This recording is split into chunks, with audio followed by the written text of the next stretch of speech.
voudrais saisir cette occasion pour me présenter. Je m'appelle Jean-Pierre Tourawani. Je suis le directeur de cette école, Don Bosco Gatenga TSS, Technical Secondary School.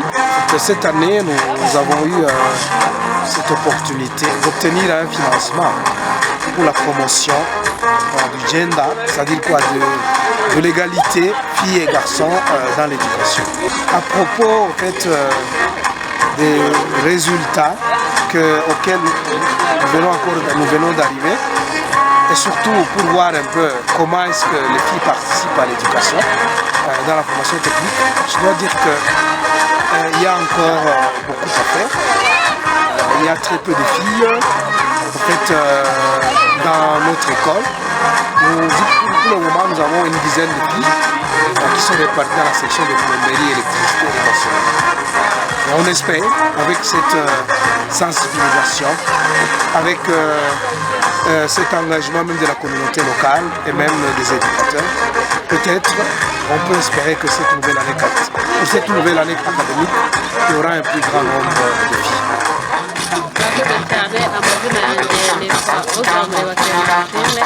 Abari gender officer wa projet ya Gender Matters for Creativity ikorera hano muri Don Bosco Gatenga. Nkuko mwabibonye uyu munsi twakoze ibikorwa byiza cyane, ibikorwa byo kugaragaza ibyo projet yacu yagezeho hano muri iki kigo cy'ishuri. Mwabibonye ku nsanganyamatsiko yacu harimo ko tugomba kuzamura umwana w'umukobwa mu myigire ye, kandi tugakora ubukangurambaga igihe cyose dukangurira abanyarwanda bose muri rusange, abayobozi, ababyeyi, abakobwa, abahungu, urubyiruko muri rusange n'aho ku ishuri, ko abana b'abakobwa bagomba kwiga imyuga n'ubumenyingiro kuko barabishoboye. Nk'uko rero mwambajije, icyizere kirahari kuko mwabibonye twatanze toolkit cyangwa se ibikoresho bizabafasha abarangije kwiga post graduate mu matrade ya electricity na plumbing. Abana b'abakobwa 5 twabahaye ibikoresho bizabafasha mu buzima busanzwe kwihangira umurimo cyangwa se muri kaminuza igihe bazaba bagezeyo. Rero turacyakomeje, murabizi dukora ubukangurambaga umunsi ku munsi, ariko mu bikorwa twakoze hari ibikorwa by'ubujyanama tugikomeje, hari ibikorwa byo gutaha iriya nyubako abana bazabamo kuwa mbere baje ku ishuri n'abakobwa.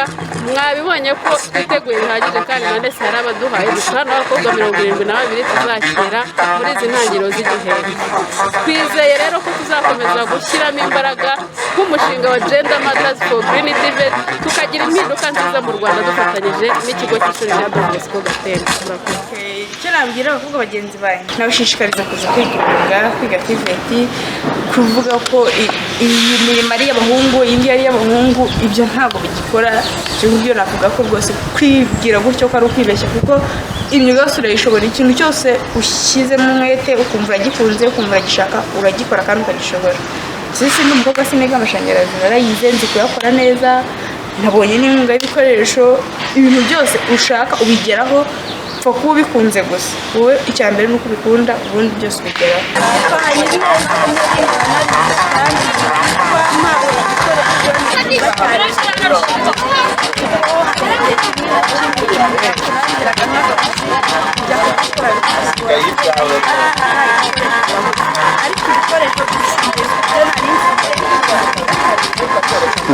Muratangira munyibwira, uyu munsi twabonye ibikorwa bibereye hano muri Don Bosco Gatenga TSS. ni ibikorwa bigamije gushyigikira uburezi bw'umwana w'umukobwa by'umwihariko mu mwuga. Ese nkamwe ubuyobozi mubona mute ishusho y'umwana w'umukobwa mu myuga?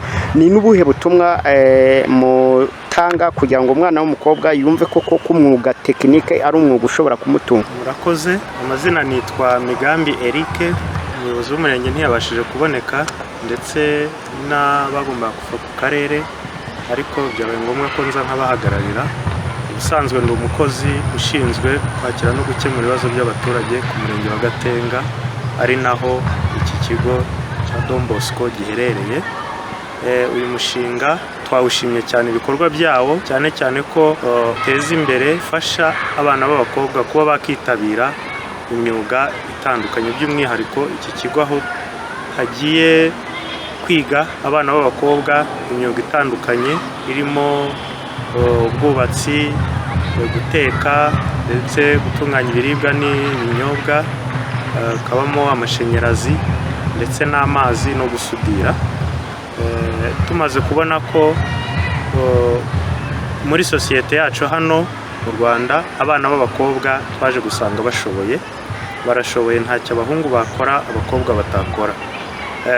Iyi myuga rero cyane cyane iyo gusudira, amashanyarazi ndetse n'ubwubatsi n'amazi nta bakobwa benshi tubonamo, ariko uyu mushinga Gender Matters for Green TVET ni umushinga twashyigikiye, ndetse natwe nk'uruhare rw'ubuyobozi izi ni inshingano zacu gukora ubukangurambaga abana bakagana amashuri y'imyuga kugira bazabashe kugera ku isoko bahita bajya mu kazi.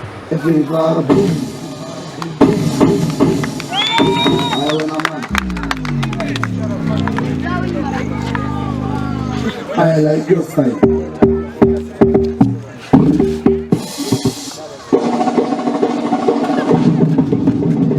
Sexy ladies want power with us. Sexy ladies.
Okay, so.